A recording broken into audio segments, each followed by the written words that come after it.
In preparing for the first students that we had on our campus, we were very fortunate in that we knew about the students coming in before the school year started. So we were very fortunate to be able to meet with the student, meet with the family, before we had to start working on specific curriculum issues, accommodation issues, those sorts of things. So first I met with parents, and then we brought the team in to meet with parents. Then we brought the student in. We were able to do campus tours before the school year started.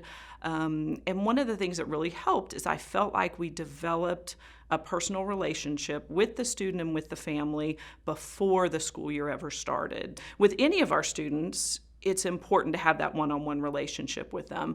But with a student who is struggling to keep up with all the social norms, hearing everything going on in class, knowing exactly who the teacher is, where they're coming from, what their expectations are, it seemed even more important that we establish that personal relationship with that student and their family before the school year even started.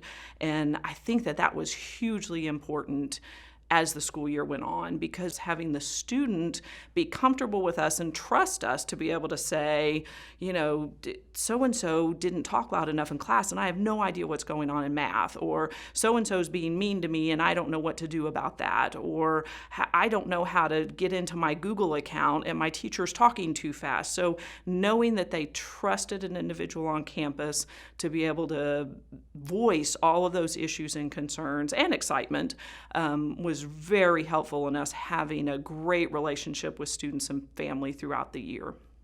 I think the most important strategy that teachers had to work on in working with students with hearing loss was the body positioning for the teacher is really important. If they've decided to alter a homework assignment or something going on in class, if they make that announcement as they're heading back to their desk and the teacher microphone's not positioned correctly, they're not facing the student, then the student's going to miss that information. And they may spend time doing an assignment they don't need to do, or they may not do an assignment that they never heard they were supposed to be working on that night. Another thing that we did was be sure that we developed a buddy system for our students. So if the student was able to develop those relationships with their peers, then we could let them do that. Or a teacher may need to step in to help develop that relationship, because it was very helpful to have a student next to them that could tap on a paper, tap on the desk, point in a certain direction, just grab the attention of that student to make sure that they were engaged and on task with the rest of the class.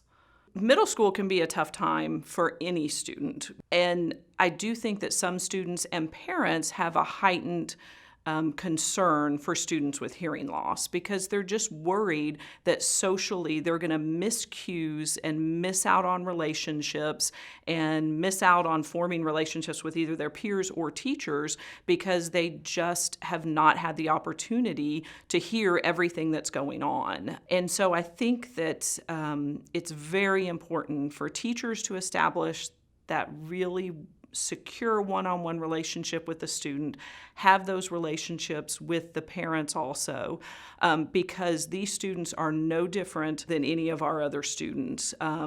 We just may need to help them to understand why somebody said something or how something was said, that sort of thing.